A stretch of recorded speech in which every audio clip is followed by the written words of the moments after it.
वतन हिंदुस्तान को समाजवाद की दिशा बताने वाले राम मनोहर जी लोहिया, राष्ट्रपिता महात्मा गांधी, घटना के शिल्पकार डॉक्टर बाबा साहब अम्बेडकर जी, महाराष्ट्र के कुलदेवत छत्रपति शिवाजी महाराज और समाजवादी पार्टी के संस्थापक आदरणीय नेताजी को मैं श्रद्धांजलि अर्पित करके मैं मेरे दो शब्द शुरू करता हूं। आज समाजवादी पार्टी औरंगाबाद की ओर से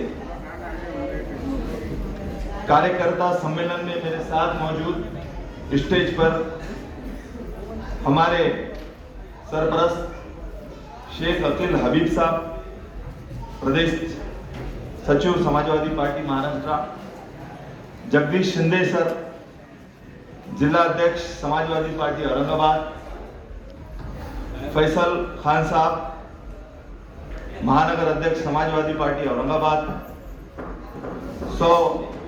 प्रीति दुबे मैडम, महिला अध्यक्षा समाजवादी पार्टी औरंगाबाद, अयूब खान साहब, प्रदेश सचिव समाजवादी पार्टी महाराष्ट्र, मुन्ना भाई, युवजन सभा अध्यक्ष समाजवादी पार्टी औरंगाबाद, असलम कुरैशी साहब, उपाध्यक्ष औरंगाबाद जिला समाजवादी पार्टी, हमारे मूसा खान साहब, गंगापुर तालुका अध्यक्ष।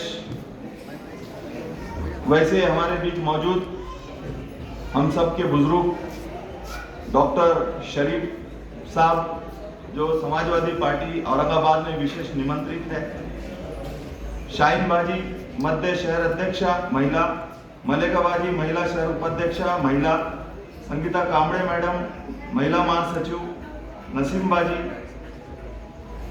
मोहसिन भाई शहर सचिव, सलमान सरकार शहर उपाध्यक्ष, रमेश रेवनकर शहर उपाध्यक्ष, राजिक मौलाना साहब, अकबर खान साहब, फराज सिद्दीकी साहब विद्यार्थी सेल अध्यक्ष, जावेद भाई युवा शहर उपाध्यक्ष, बाबा लीटर युवा शहर उपाध्यक्ष, अलीम भाई पश्चिम विधानसभा अध्यक्ष विधानसभा, हमारे साथ मौजूद बसमत के हमारे साथी मजहर भाई, राजकन्या मैडम, अनीता जी, नलिनी जी, और हमारे पास विशेष रूप से मौजूद जो एक बहुत अच्छा एनजीओ चलाते हैं, नागरिक विकास बहुउद्देशीय सेवा भावी संस्था के संस्थापक अध्यक्षा शकीला पठान मैडम, और उनके साथ आए पठान सर और जनाब जहीर शेख साहब, जो Ayushman education and welfare society और सारा मैन पावर और सिक्योरिटी कंसल्टिंग चलाते हैं, और सामने मौजूद सभी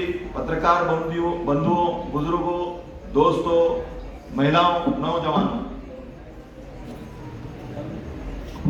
शहर औरंगाबाद समाजवादी पार्टी के ताल्लुक से मैं एक शेर बोलना चाहता हूं कि समंदर को खामोश देखकर ये मत समझना कि समंदर में रवानी नहीं है, हम जब भी उठेंगे तूफान बनकर उठेंगे।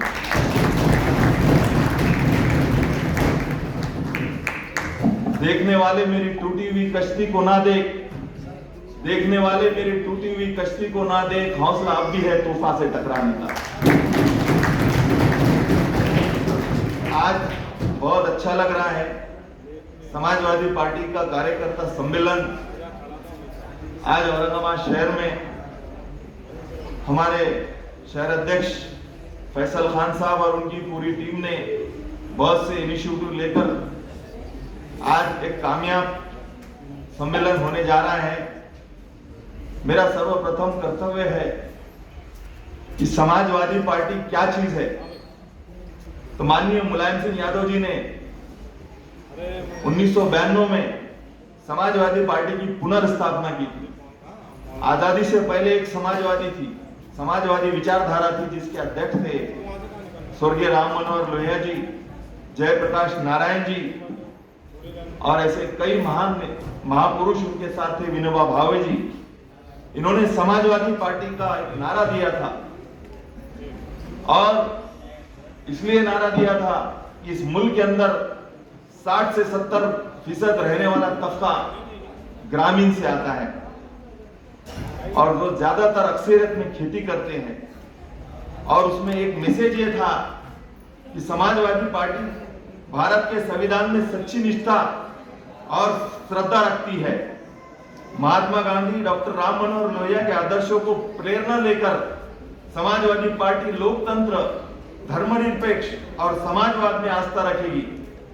समाजवादी पार्टी का विश्वास ऐसी राज व्यवस्था में है जिसमें आर्थिक एवं राजनीतिक सत्ता का विकेंद्रीकरण निश्चित रूप से हो और पार्टी शांतिमय तथा लोकतांत्रिक तरीकों से विरोध प्रकट करने के अधिकार को मान्यता प्रदान करती है।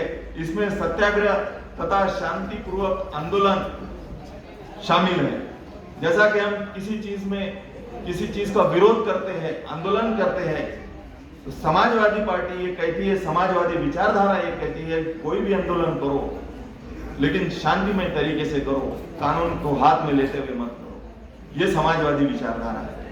और समाजवादी पार्टी में महिलाओं, दलितों, अल्पसंख्यकों एवं पिछड़ों के लिए विशेष अवसर को सिद्धांत से पार्टी का विश्वास है।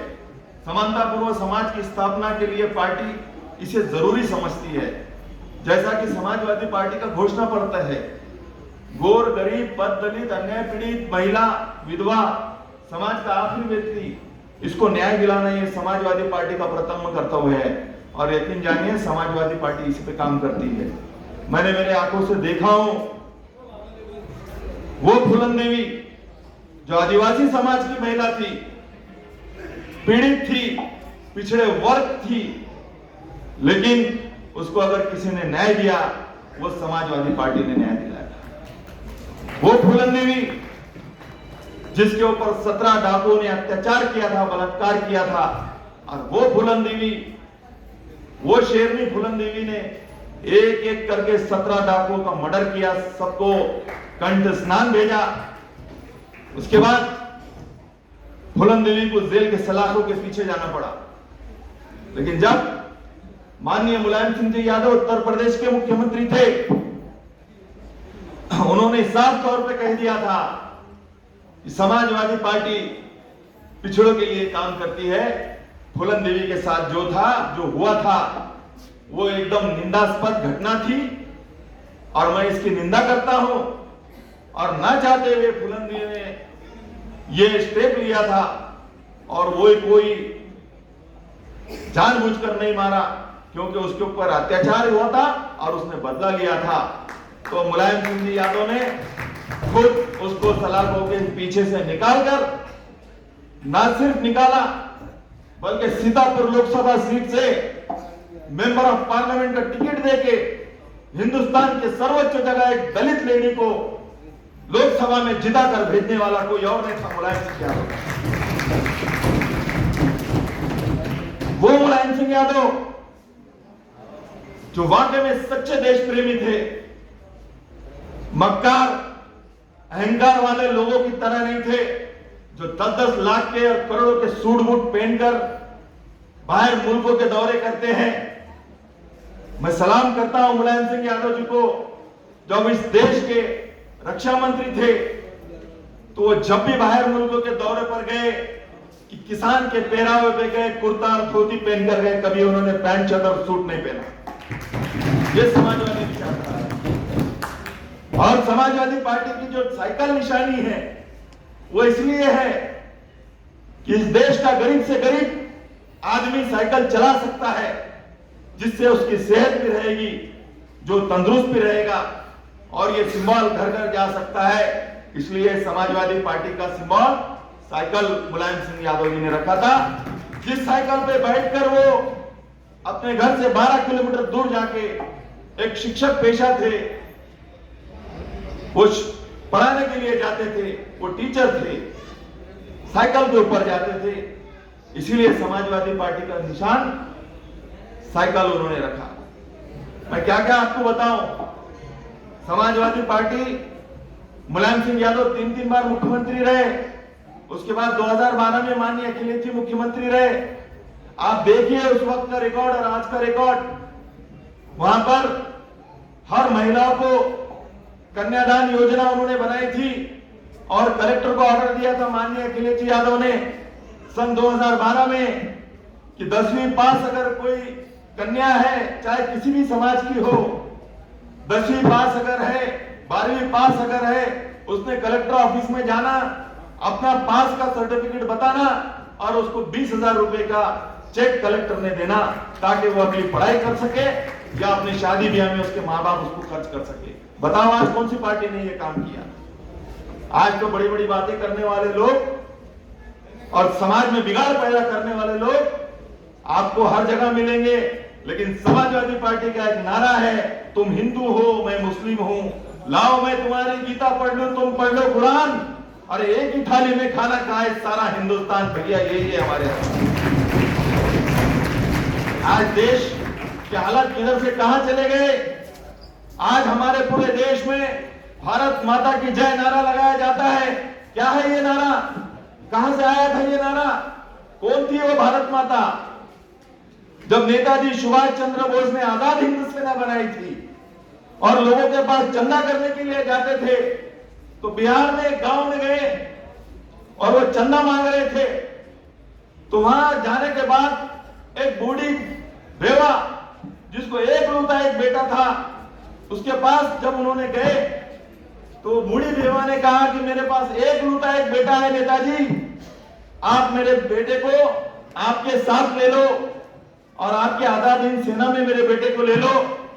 तब नेताजी सुभाष चंद्र बोस ने कहा था ये सही भारत माता है, उसको सर पे बिठा के भारत माता की जय बोला था। ये हमारे विचारधारा है, ये सही भारत माता है। हम इन विचारों पे, इन संस्कारों पे गली गली, शहर शहर, गांव गांव जाकर मैसेज देने की कोशिश करते हैं, क्योंकि आज इस वतन को जातिवाद की जरूरत नहीं, इस वतन को अगर जरूरत है समाजवाद की जरूरत है। याद करो सन 47 के पहले के वो वाकये, याद करो वो जलियांवाला बाग जहां पर हजारों संख्या के लोगों को कर्नल डायर ने गोलियों से भूना था। कई मां और बहनों ने वहां पर बॉडियों में कूद कूद कर जाने दी थी, तब जाके ये अपने को आजादी मिली थी। आजादी इतने आसानी से नहीं मिली थी हमको, लेकिन आज हमारे सर पर फिरका परस्त लोग आए दिन नए नए शोषे लाते हैं, नए नए षड्यंत्र रचते हैं, आए दिन एक ही कम्युनिटी को टारगेट करके काम करते हैं और हमारे ऊपर ये लादा जा रहा है कि वंदे मातरम बोलो। तो वंदे मातरम कहना है तो इस देश में रहना है। देश तुम्हारे बाप का नहीं है, हमारे पुरखों ने इस देश में जान देकर ये देश को संभाला है। और याद रखो, मजहब के नाम पर जुल्म सितम हम नहीं करते, वफा की आड़ में सियासत हम नहीं करते, वतन के मिट्टी में जाते हैं तो गुस्ल करके वतन के मिट्टी को नापाक हम नहीं करते। तुम क्या हमसे वंदे मातरम कराएंगे? हम 5 टाइम सजदा करते हैं यहाँ के वतन की मिट्टी को, क्या तुम हमको वंदे मातरम कहलाएंगे? तो आज हमारे ऊपर रोज तरह तरह के नए नए हरबे अपनाए जा रहे हैं, लेकिन याद रखो साथियों, अगर इतने लोग समाजवादी पार्टी के छत के नीचे अगर आ गए तो मैं दावे के साथ कहता हूं औरंगाबाद जिला ने पूरा मराठवाड़ा अपन हिला सकते और घर घर तक समाजवादी नारा हम पहुंचा सकते। क्योंकि ये समाजवादी पार्टी में बड़े बड़े नेता, बड़े बड़े मान्यवर, ऐसे ऐसे लोग जो अपने उम्र में, जिनकी उम्र 20 साल की थी और जिनकी इंतकाल के समय 80 साल की हुई, तो उनकी उम्र पूरी राजनीति में गई। 10-10 मर्तबा खासदार रहने वाले, जिनको हम छोटे लोहिया बोलते थे, जनेश्वर जी मिश्र, जो 10 मर्तबा मेंबर ऑफ पार्लियामेंट रह चुके थे, लेकिन मरते टाइम तक वो खुद के घर पे नहीं रह सके, सिर्फ किराए के घर में रहते थे। ये समाजवादी पार्टी। मैं 2002 में आगरा में समाजवादी पार्टी का राष्ट्रीय शिविर अटेंड करने के लिए गया था, जब माननीय मुलायम सिंह जी यहाँ के मुख्यमंत्री थे और समाजवादी पार्टी के राष्ट्रीय अध्यक्ष थे। तो उस वक्त समाजवादी पार्टी के लिए गाने गाने वाला, भजन कीर्तन गाने वाला नाम का एक काशी गवैया था। उसने मंच के ऊपर गा के ये बताया कि जब नेताजी के पास में गया, नेताजी आप इस उत्तर प्रदेश के मुख्यमंत्री हैं और मैं एक बाप हूं, मुझे 5-6 बेटियां हैं, मैं बहुत गरीब हूं, मैं उनको पाल नहीं सक रहा हूं गा बजा के, कृपया मेरे लिए आप कुछ मदद कीजिए। क्या करना चाहिए नेताजी ने? क्या किया होगा नेताजी ने? नेताजी ने वो काशी गवैये को एमएलसी बना दिया। अगर मैं झूठ बोल रहा हूँ ना, यूट्यूब पे जाओ, काशी गवैया बोल के डालो और उसका वो गाना सुनो कि काशी गवैयों को यारो एमएलसी बनाता है यारो। बताओ ये मिसाल कहां पे मिलेगी आपको? बताओ ये मिसाल कहां मिलेगी? ये मिसाल अगर आपको मिलेगी तो सिर्फ समाजवादी पार्टी के अंदर मिलेगी। दूसरी ओर आइए, 1993 के इस महाराष्ट्र के अंदर वैशाना फसादात के बाद जब इस महाराष्ट्र के बंबई के धरती पर बम ब्लास्ट हुआ तो उस वक्त बंबई में एक बहुत बड़े कारोबारी थे जिनका राजनीति में दूर दूर तक संबंध नहीं था और वो हर समाज की मदद करते थे। लाखों करोड़ों के धनपति थे, सोने के प्लेट में और हीरे के चमचे में खाना खा सकते थे।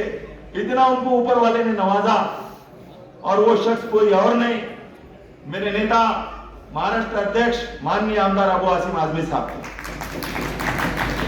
जब 93 में दंगे हुए, बम ब्लास्ट हुए, उनके ऊपर आरोप लगाया और उनको 11 महीने जेल के सलाखों के पीछे डाला।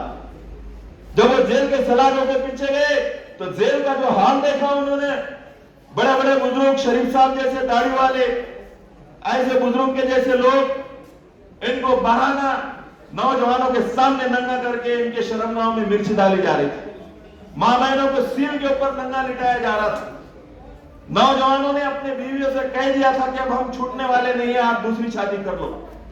यह हालत उस वक्त जेलों में थी, लेकिन ऊपर वाले ने अबू आसिम के बच्चों की, भाई बहनों की, दोस्तों की और उनके चाहने वालों की दुआ कबूल की और 11 महीने के बाद अबू आसिम आजमी सुप्रीम कोर्ट से बाइज्जत बरी हुए। और जब बरी हुए तो जेल के बाहर एक समंदर सा लोंडा, हजारों की संख्या में भीड़ उनको रिसीव करने के लिए आई थी। तो तब अबू आसिम साहब ने कहा था, एक अबू आसिम जेल के सलाखों के पीछे मर गया, दूसरी रहती दुनिया तक अगर काम करेगा तो ये तमाम कौमों के लिए, हिंदुस्तान के हर मजहब के लिए काम करेगा। तब का दिन है और आज का दिन है। अबू आसिम ने कभी मील के पत्थर नहीं देखे। अबू आसिम को एक ही फिक्र है, जहां कहीं पर भी जुल्म और ज्यादती होती है, मैं कैसे वहां पहुंचूं, मैं कैसे वहां मदद करूं। मैं 2003 का वाक्य बताता हूं। हम अकोला डिस्ट्रिक्ट के दौरे पे थे। अकोला से 28 किलोमीटर पे बालापुर बोल के तालुका है बहुत बड़ा, वहां 2 नदियों का संगम है। वो नदियों के संगम पर दलितों की बस्ती थी और बहुत बड़ी बाढ़ आई थी वहां पे। तो उसमें कई दलित भाइयों के घर बह गए थे, उनके पास खाने पकाने का सामान नहीं था। उस वक्त हमारे वहां का जिला अध्यक्ष डॉक्टर सुधीर धोने था अकोले का। उसने कहा, साहब यहाँ से 28 किलोमीटर है और गवर्नमेंट का कोई आदमी आज तक वहां नहीं पहुंचा है, आप आए हैं तो हम जाके विजिट करेंगे। साहब ने 1 मिनट भी देरी नहीं की, चलो मैं चलता हूं। हम सब मिलकर गए। जब हमारे गाड़ियों को लौटा गया तो भूखे प्यासे परेशान लोग हमारे गाड़ियों के पीछे भागते आए। जब अबू आसिम साहब ने उनकी कहानी सुनी तो आंसू से रोते गए और अपने पास के जितने पैसे थे सब दिए। उसके बाद और उनको चेक भेजा और उनको खाने पीने का सामान मुहैया कराया। क्या रिश्ता था अबू आसिम का उन लोगों से? एक ही था, समाजवादी और समाजवादी विचारधारा। उसके ऊपर उन्होंने काम किया और कई वाकये हमारे फैसल भाई ने बताए। मैं अगर आपको बताऊंगा तो मेरे पास वक्त नहीं पूरेगा, इतने बातें हैं। तो मैं आप लोगों से ये गुजारिश करूंगा कि समाजवादी पार्टी जो गोर गरीब, पद दलित, अन्याय पीड़ित और महिलाओं के लिए काम करती है, आप भी काम करो, आप भी लड़ो। हम आपके साथ शाना बशाना खड़े हुए हैं। आपका काम अगर यहाँ नहीं होता तो मंत्रालय से काम करवा के देने की ताकत भी हम रखते हैं और कई लोगों को हमने काम करवा के दिया। बम ब्लास्ट में मालेगांव के लोग बेकसूर थे, 9 लोग जिनको 10 साल सजा हुई थी। कौन लड़ा उनका केस? एक ही मर्द मुजाहिद जिसका नाम था अबू आसिम आजमी, उन्होंने लड़ा। आज औरंगाबाद में कई लोग जो 2002 के मामले में अरेस्ट थे, 8-8, 9-9 साल के बाद ख्वाजा यूनुस का मामला परभनी का, किसने असेंबली से लेकर पार्लियामेंट तक ले गया था? कोई और नहीं था, वो सिर्फ अबू आसिम आजमी था। मैं हमेशा बोलता हूं, इस महाराष्ट्र के अंदर, इस हिंदुस्तान में कई ऐसे वारदात हुए। मैं ये पूछना चाहता हूं, मैं हमेशा मेरे हर भाषण में पूछता हूं, कहां थे वो नकीबे मिल्लत, कहां थे वो हबीबे मिल्लत, क्यों थी इनकी खिल्लत? तब अगर कोई था तो एक ही मर्द मुजाहिद था, वो था अबू आसिम आजमी, जिसने हर एक को इंसाफ दिलाने की कोशिश की। आज कई लाखों और हजारों की तादाद में लोग अपने अपने घर में रह के आज अपनी जिंदगी जी रहे हैं, कोई माई का लाल उनके लिए नहीं गया। अरे अगर किसी ने पैर का कांटा अगर निकाला तो जिंदगी भर उसका एहसान नहीं बोलता, लेकिन अबू आसिम आजमी साहब ने टाटा और कोटा जैसे जिनके ऊपर कानून लगे थे, जेब का पैसा लगा के छुड़ा कर ला के दिया। क्या रिश्ता था अबू आसिम का उनसे? बस एक ही रिश्ता था, एक ही रिश्ता था, वो था समाजवादी का, समाजवादी विचारधारा था। और समाजवादी का मैसेज अबू आसिम ने ना सिर्फ महाराष्ट्र में नहीं बल्कि पूरे हिंदुस्तान में दिया है। ये लोग बड़ी बड़ी बातें करते, आंध्र प्रदेश के अंदर 5 बेगुनाह लोगों का मर्डर हुआ था, कत्ल हुआ था पुलिस की फायरिंग में, कोई वहां का लीडर गया नहीं। अबू आसिम साहब उनके घर गए और उनके यतीम बच्चों के सर पे हाथ रखा और उनको मदद की। कोई और नहीं था वहां पर, सिर्फ एक ही नेता था, वो था अबू आसिम आजमी। तो क्या हमारा फर्ज नहीं बनता आमदार अबू आसिम आजमी साहब की हमने ताकत बनाना? आपने कई नाम गिनाए, प्रीति दुबे मैडम जी, अबू आसिम आजमी ने 25 साल से महाराष्ट्र की महिला अध्यक्ष अगर किसी को बनाया है तो वो है हमारी बहन मायाताई चौरे, जिनको 2002 में कामठी नगर परिषद का नगर अध्यक्ष बनाया गया था, आज भी हमारे साथ जुड़ी है। धुलिया की कल्पना गंगवार मैडम, जो एक ब्राह्मण समाज की महिला है, 20 साल से पार्टी के लिए मेहनत करती है और आपको यकीन नहीं आएगा, वो ऐसा काम करती है आपको लगेगा नहीं कि ये ब्राह्मण औरत है। और अबू आसिम आजमी साहब के एक आवाज के ऊपर दौड़ते फिरती है पूरे महाराष्ट्र के अंदर। हम सलाम करते हैं ऐसे लीडरान को। कई ऐसे लीडर है जिनको हमने महाराष्ट्र में दिया, समाजवादी पार्टी ने कई ऐसे लीडर पैदा करके दिए हैं जो आज बड़े बड़े मिनिस्टर बने दूसरे पार्टियों में जाके। नवाब मलिक हमारे पार्टी में थे, हुसैन दलवाई हमारे पार्टी में थे, असलम भाई हमारे पार्टी में थे। 1996-97 में समाजवादी पार्टी के 7-8 एमएलए थे, हमारा खासदार सिर्फ 1 वोटों से हारा था। ये औरंगाबाद के अंदर 96-97 में हमारे 9 नगर सेवक थे, उसके बाद हमारे 3 हो गए। उसके बाद कई सालों तक कैसर खान समाजवादी पार्टी के सिंबल पर चुनकर आते थे। हमारे पूरे महाराष्ट्र के अंदर समाजवादी पार्टी का वजूद आज भी कायम है। आज भी धुलिया में हमारे 2 नगर सेवक है, धुलिया जिले में हमारे 2 नगर सेवक है, ऐसे 4 नगर सेवक धुलिया में आज भी हमारे हैं। विदर्भ के अंदर हमारे नगर सेवक है। एक दौर था समाजवादी पार्टी सबसे largest, second largest member of parliament वाली पार्टी थी। 38 खासदार समाजवादी पार्टी के पास थे। थोड़ी सी बात पे से मुलायम सिंह जी पंतप्रधान होते होते रुक गए थे, क्योंकि कुछ लोग नहीं चाहते थे कि मुलायम सिंह यादव इस मुल्क का पंतप्रधान बने। उसकी वजह यह थी 29 अक्टूबर 1989 को जब माननीय मुलायम सिंह जी यादव उत्तर प्रदेश के मुख्यमंत्री थे, 11 लाख लोग बाबरी मस्जिद तोड़ने के लिए गए थे। उस वक्त उन्होंने वहां के एसपी को ऑर्डर दिया था कि बाबरी मस्जिद के 100 मीटर के दायरे में अगर कोई पहुंचेगा तो गोली चलाओ, क्योंकि मैं इस सूबे का मुख्यमंत्री है। और डॉक्टर भारत रत्न बाबा साहेब अम्बेडकर की घटना यह कहती है कि किसी भी लोक प्रतिनिधि का प्रथम कर्तव्य है किसी भी समाज के इबादत गाहों की, प्रार्थना स्थल की हिफाजत करना, उसका प्रथम कर्तव्य है। तो मैं डॉक्टर भारत रत्न बाबा साहेब अम्बेडकर की बनाई हुई घटना का आदर करता हूं और मैंने ऑर्डर दिया है एसपी 100 मीटर के दायरे में भी अगर कोई दिखेगा तो आप गोली चलाओ। मैं देख रहा हूं, उन्होंने दूरबीन से देखा कि 16 लोग गुम्मत पे चढ़े हुए थे। आप यकीन जानो गोली चली, 16 की 16 लाशें नीचे आई, 11 मिनट में 11 लोग तितर-बितर हो गए। वो मुलायम सिंह यादव जिन्होंने अपने राज में बाबरी मस्जिद को टूटने नहीं दिया, उसके बाद ये अंजाम हुआ कि उनकी सरकार गिर गई। लेकिन उन्होंने कहा कि मेरी सरकार गिर गई, मुझे कोई इसका गम नहीं है। उसके बाद फिर दो बार उन्होंने मुख्यमंत्री बने और 2012 में अखिलेश जी मुख्यमंत्री बने। समाजवादी पार्टी अपना काम कर रही है, करते रहेगी। मत देख के गुलशन में गुलाए के खाक आए, मत देख के गुलशन में गुलाए के खाक आए, ये देख के गुलशन में बाहर कैसी आए। आज तमाम लोग आप यहाँ पर आए, मैं सभी का बहुत दिल से शुक्रिया अदा करता हूँ। आपने मेरी बातें सुनी। मैं उम्मीद करता हूँ कि आने वाले दिनों में समाजवादी का परचम जरूर औरंगाबाद महानगर पालिका में फहराएगा। जय हिंद, जय समाजवाद, जय महाराष्ट्र।